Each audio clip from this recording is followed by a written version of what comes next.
Hello friends, நான் தான் உங்களோட AB. I'm no looking back அப்படின்ற மாதிரி ஒரு பயங்கரமான ஒரு பஞ்சு டைலாக் கூட நேற்று நடந்த ஒரு மாநாடு தான் தாவேகாவோட முதல் மாநில மாநாடு. வேறு லெவலில் நடந்ததுங்க. உண்மையிலே நல்ல ஒரு வெற்றிகரமாக வந்துட்டு அந்த மாநாடை நடத்தி முடிச்சிருக்காங்க. இதை மாநாடு சொல்கிறத தாண்டி ஒரு திருவிழா அப்படின்றதும் சொல்லலாம். அதுவும் இல்லாமல் ஒரு தீபாவளி பண்டிகை மாதிரி இருந்தது. விஜய் ரசிகர்களுக்கும் விஜயண்ணா தொண்டர்களுக்கும் விஜயண்ணா பிடிச்சவங்களுக்குமே வந்துட்டு தீபாவளி அடுத்த வாரம் இல்லைங்க, நேற்றே நடந்து முடிஞ்சிச்சு. அந்த மாதிரி ஒரு கணக்கு தான். ஒரு மிகப்பெரிய ஒரு பிரம்மாண்டமாக இந்த ஒரு மாநாடு நடந்து முடிஞ்சிருக்கு.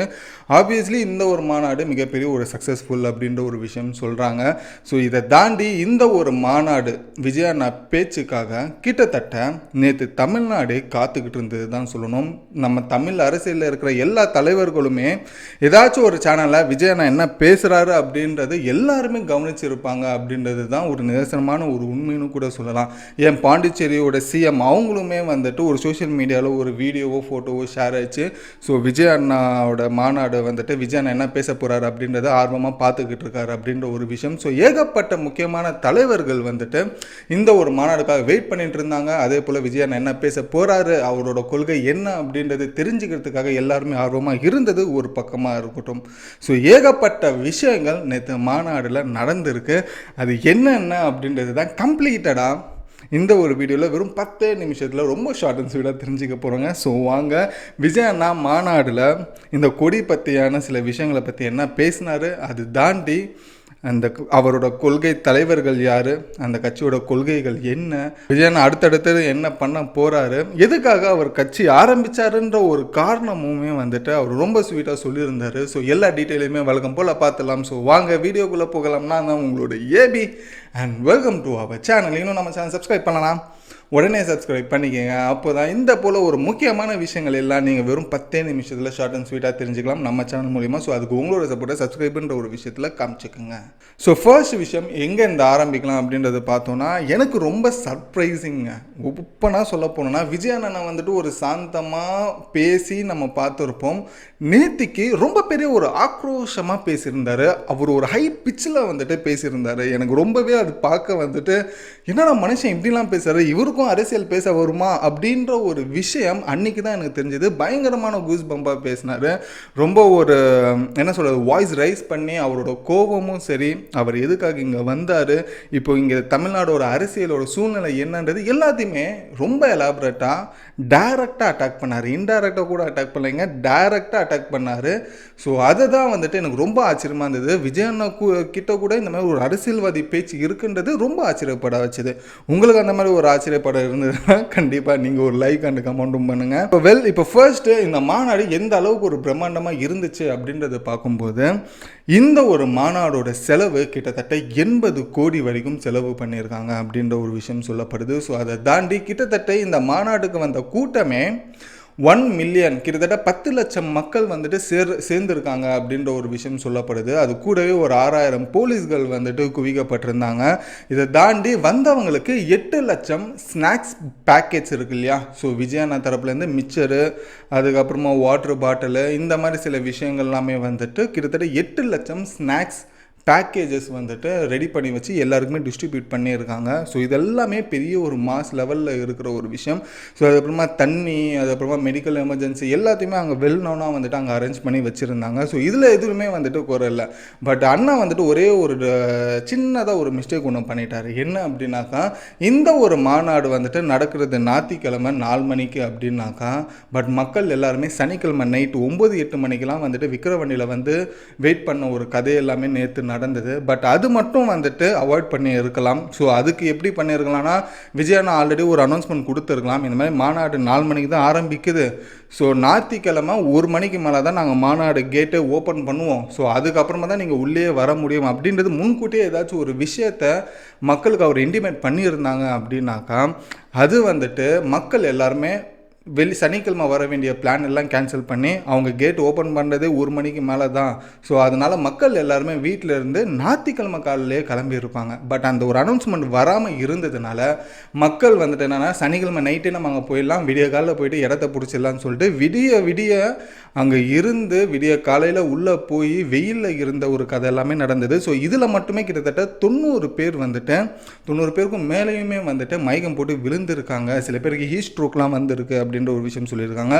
ஸோ அங்கே நல்ல வேளை ஆம்புலன்ஸ்லாம் ரெடியாக இருந்தது, மெடிக்கல் கிட்லாம் ரெடியாக இருந்ததுனால ஸோ அது எல்லாமே வந்துட்டு கொஞ்சம் ஓரளவுக்கு சமாளிக்கப்பட்டாங்க. பட் நல்ல வேலைக்கு அங்கே எந்த ஒரு உயிர் சேதமும் நடக்கலை அப்படின்றது தான் இங்கே ஒரு நல்ல விஷயம். சரி, இது எல்லாமே வந்துட்டு ஒரு பிரம்மாண்டமான ஒரு விஷயத்தை எல்லாமே பார்த்துட்டோம். விஜய் அண்ணா வந்துட்டு 4 மணிக்கு வந்துட்டு பேச வருவார் அப்படின்ற ஒரு விஷயம், மாநாடு 4 மணிக்கு மேலே தொடங்கும் அப்படின்றப்போ அதுக்கு முன்னாடி தமிழ்நாட்டில் இருக்கிற பல அரசியல்வாதிகள் வந்துட்டு விஜய் அண்ணனுக்கு வாழ்த்துக்கள் சொன்னாங்க. இதில் இன்க்ளூட் உதயநிதி அண்ணனுமே வந்துட்டு விஜய் அண்ணனுக்கு வாழ்த்துக்கள் சொல்லியிருக்காங்க அவரோட மாநாடுக்கு. இது வேறு லெவல் ஒரு ட்விட்டு. ஸோ உதயநிதி அண்ணனோட ஒரு பெருந்தன்மை இதில் தெரியுது. ஸோ உதயநிதி அண்ணனும் வந்துட்டு ஒரு தங்கராஜுமே கொடுத்துருக்காரு. அதுக்கப்புறம் நிறைய சினி ஃபீல்டில் இருந்து அரசியல் சைடில் இருந்து அவரோட ஃப்ரெண்ட்ஸ் சர்க்கிள்லேருந்து நிறைய பேர் அவருக்கு வாழ்த்துக்கள் அப்படின்ற ஒரு விஷயம் மாநாடு நடக்கிறதுக்கு முன்னாடியே தெரிவிச்சிருக்காங்க. அதுக்கப்புறமா 4 மணி ஆகுது. 4 மணிக்கு அப்புறமா விஜய் அண்ணனுமே வந்துட்டு மேடைக்கு வந்துட்டு மக்களை பார்த்துட்டாரு. ஸோ அதுக்கப்புறமா வந்துட்டு அவர் சொல்கிற ஒரு முதல் விஷயம் என்ன அப்படின்னாக்கா, ஐம் நோ லுக்கிங் பேக் அப்படின்ற ஒரு விஷயம் சொல்கிறாரு. ஸோ நான் இதுக்கப்புறமா அரசியல் இறங்கிட்டேன், இதுக்கப்புறமா நான் பின்வாங்க மாட்டேன் அப்படின்ற ஒரு விஷயம் சொல்கிறாரு. பட் அந்த ஒரு கன்ஃபர்மேஷன் நான் திரும்பியும் சினிமா பக்கம் போக மாட்டேன் அப்படின்ற ஒரு சான்சஸ் கம்மி, முழுக்க நான் அரசியலில் தான் இருக்க போகிறேன்ற ஒரு நம்பிக்கையை முதல்ல கொடுத்தாரு. அது ஒரு மிகப்பெரிய ஒரு அப்ரிஷியேட்டான ஒரு விஷயம்னா. ஸோ இதை தாண்டி அதுக்கப்புறமா அவரோட கட்சியோட கொள்கை தலைவர் 5 பேரை சொன்னாங்க. பெரியார், அம்பேத்கர், ஸோ உங்களுக்கு ஆல்ரெடி தெரிஞ்சிருக்கும். ஸோ இந்த 5 பேர் சொல்லியிருக்காங்க. ஸோ அதுக்கப்புறமா வந்துட்டு அவரோட கட்சியோட கொடி, அதுக்கப்புறமா அதில் இருக்கிற யானைகள், அதுக்கப்புறமா அந்த வாகைப்பூ, இதுக்காக கட்சிக்கு எதுக்கு அந்த கலர் அப்படின்ற எல்லா டீட்டெயிலுமே அவர் அப் டு டேட் எல்லாத்தையுமே சொல்லிட்டு இருந்தார். அது சொன்னதுக்கப்புறமா இவர் ஏன் இந்த கட்சிக்கு வந்தார் அப்படின்ற ஒரு காரணத்தையுமே சொன்னாருங்க. எதுக்காக அவர் சொன்னார் அப்படின்னாக்கா, மக்கள் வந்துட்டு நீங்கள் தான் என்னை வலுத்து விட்டீங்க, நீங்கள் தான் எனக்கு இந்த நிலைமையை வந்துட்டு இந்த அளவுக்கு உச்சத்தை தொட்டுறதுக்கு நீங்கள் தான் காரணம். பட் எனக்கு அவருக்குள்ளே ஒரு எப்பயுமே ஒரு வந்துட்டு கேள்வி இருந்துக்கிட்டே இருக்குமா, என்ன அப்படின்னாக்கா மக்கள் பற்றியான கவலைகள், அதுக்கப்புறமா வந்துட்டு அவங்களுக்கு ஏதாச்சும் நம்ம செய்யணும், என்ன செய்யலாம், எப்படி செய்யலாம் அப்படின்றது கேள்விகள் ஓடிக்கிட்டே இருக்கும். அவருக்கு பதில் கிடைச்சாலும் அந்த பதிலிருந்து இன்னும் பல கேள்விகள் இருந்துக்கிட்டே இருக்குமா மனசில். பட் ஃபைனலாக வந்துட்டு நம்ம கேள்விக்கெல்லாம் ஒரு பதில், ஒரு சொல்யூஷன் என்ன அப்படின்னாக்கா அரசியல் அப்படின்ற ஒரு விஷயம் வந்துட்டு எனக்கு தோணுச்சுங்க. ஸோ அரசியலுக்கு வந்தால் தான் நான் நினச்சது மக்களுக்கு பண்ண முடியும்ன்றது நான் புரிஞ்சுக்கிட்டேன். ஸோ அதனால தான் நான் வந்துட்டு நான் இருந்த உச்சத்தையே என் கெரியரில் இருக்கிற டாப் கெரியரில் இருக்கிற என்னோட உச்சத்தையே நான் விட்டுட்டு நான் உங்களுக்கு சேவை பண்ண வந்திருக்கேன். நான் இதுக்கப்புறமா உங்களோட விஜய், நான் உங்களை நம்பி வந்திருக்கேங்க அப்படின்ற ஒரு விஷயம் சொன்ன விதம் எல்லாமே வேறு லெவலுங்க. அவர் சொன்ன விதம் எல்லாம் வேறு லெவலுங்க. அதெல்லாம் வந்துட்டு ஓப்பனாக சொல்ல போனால் அதுதான் உண்மை. பட் இதில் இன்னொன்று ஒரு விஷயம் என்ன அப்படின்னாக்கா, இவரோட பணம் 80 கோடி ரூபாய் இதில் செலவு பண்ணியிருக்காங்க அப்படின்றது சொல்கிறாங்க. பட் இந்த ஒரு பணம் அவர் உழைச்ச ஒரு பணத்தை தான் இன்வெஸ்ட் பண்ணியிருக்காரு இந்த மாநாட்டுக்கு. பட் இதுவே மற்ற கட்சிகளை நீங்கள் பார்த்தீங்கன்னா, ஏடிஎம்கே கிட்ட ஆல்ரெடியே வந்துட்டு எல்லா மினிஸ்டர்கிட்டையுமே எவ்வளோ பணம் இருக்குன்றதே தெரியாது, தலைமைக்கிட்ட எவ்வளோ பணம் இருக்குன்றது மினிஸ்டருக்கும் தெரியாது. அதே போல் டிஎம்கே கிட்டேயுமே அவங்கக்கிட்ட இல்லாத பணமும் கிடையாது. இதுவே நீங்கள் சீமான் அண்ணனை பார்த்தீங்கன்னா, அவரோட பணத்தில் வந்துட்டு ஒன்று அவரோட சொத்து வச்சு அந்த மாதிரி ஒரு பண்ணுவார், இல்லைனா அவருக்கு ஃபாரின் இன்வெஸ்ட்மெண்ட்டுன்றது ஏதாவது வரும். ஸோ இதனை வச்சு அவர் வந்துட்டு சில மாநாடுகள், கட்சி வேலைகள் சீமான் அண்ணனையும் பார்த்துப்பார். ஸோ இந்த மாதிரி 3-4 கட்சிகள் அவங்ககிட்ட இருக்கிற கட்சி பணத்தை வச்சு இது பண்ணிட்டு இருந்தாங்க. பட் விஜய் அண்ணா மட்டும்தான் அவர் சொந்தமாக உழைச்சி அவரோட காசில் இந்த ஒரு 80 கோடி ரூபாய் செலவு பண்ணி இந்த ஒரு மாநாடை பண்ணியிருக்காரு. பட் அவருக்குன்றது எந்த ஒரு இன்வெஸ்ட்மெண்ட்டும் யாரும் தரலை.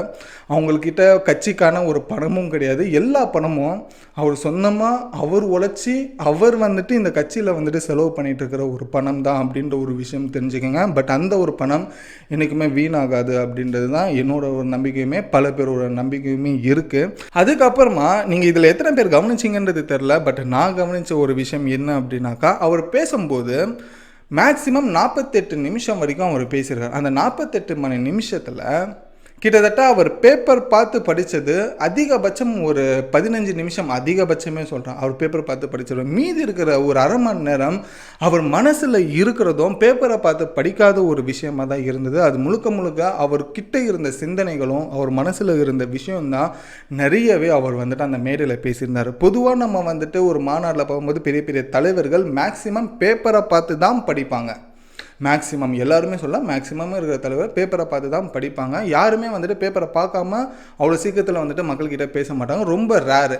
பட் அதில் கிட்டத்தட்ட அரை மணி நேரம் விஜயண்ணா வந்துட்டு பேப்பரை பார்க்காமலே பேசியிருந்தாருன்னா அது முழுக்க முழுக்க அவர்கிட்ட இருந்த பல கேள்விகளும் பல ஒரு கோவங்களுமே தான் அதுக்கு ஒரு முன் உதாரணம்ன்றது சொல்லலாம். பட் அவர் பேசினது எல்லாமே மனசில் இருந்த ஒரு வார்த்தைகள் அப்படின்றது இந்த ஒரு விஷயத்தில் தெரிய வருது. ஆனால் அவர் ஒரே ஒரு விஷயம் சொன்னாருங்க, என்ன அப்படின்னாக்கா, இந்த மாநாடு ஆரம்பிக்கும் போது அவர் பேச ஆரம்பிக்கும்போது நான் யாரையுமே வந்துட்டு தாக்கி டைரெக்டாக பேசலைங்க. மற்றவங்க பேசுகிற மாதிரி இவங்க இப்படி பண்ணாங்க அவங்க இப்படி பண்ணாங்கன்றது ஏன்னா ஆல்ரெடி எல்லாருக்குமே தெரிஞ்சது தான் யார் என்ன பண்ணியிருக்காங்கன்ட்டு.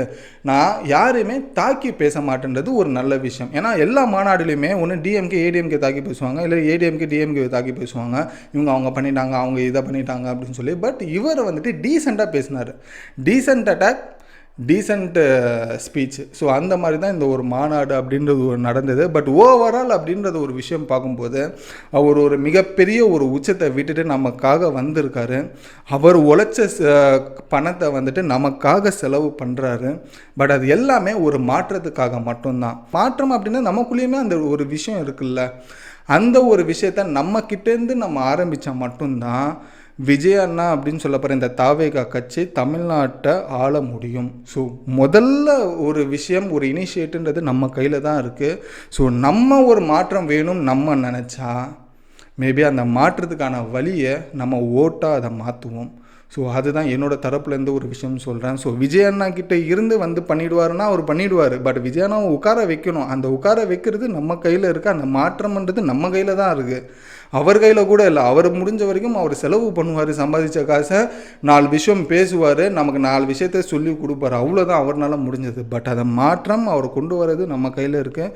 ஸோ அதுக்கான ஒரு விஷயங்களை நம்ம ஞாபகம் வச்சு 2026 ஒரு மாற்றத்தை நம்ம உருவாக்குவோம் தமிழ்நாட்டில், என்ன நான் சொல்லுது, ஓகேங்களா? ஸோ இதுதான் விஜய் அண்ணா பயங்கரமாக பேசின பல விஷயங்கள், என்னோட கருத்துமே நான் சேர்த்து நான் சொல்லியிருக்கேன். ஸோ இந்த ஒரு விஷயம் உங்களுக்கு யூஸ்ஃபுல்லாக இருந்ததுன்னா லைக் பண்ணி மற்றவங்களுக்குமே இதை ஷேர் பண்ணுங்கள்.